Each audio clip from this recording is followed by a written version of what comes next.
maybe 2-3 years ago, you would go on a flight, and what were the chances that you would have Wi-Fi on board? Like 1 out of 5, it will be limited, very small bandwidth, maybe just in business class, and you had to pay a fortune for it.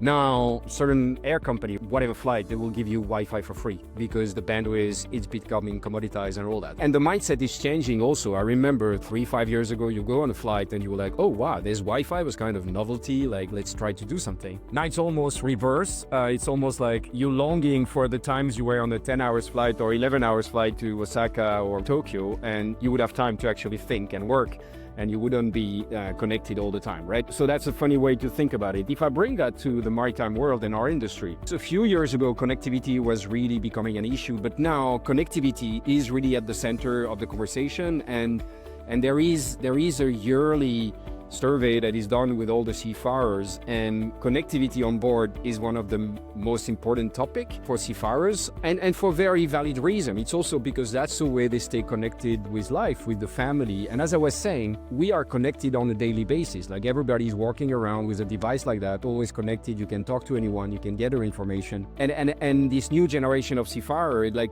they wouldn't take a job if you don't have connectivity, right? Is as simple as that. So it's changing, and another way to look at it, not from a demand perspective, but a supply perspective. Now I'm talking to certain customers who are not only using one supplier for connectivity, but they will double down on 2 or 3 suppliers, making sure that they always have this connectivity.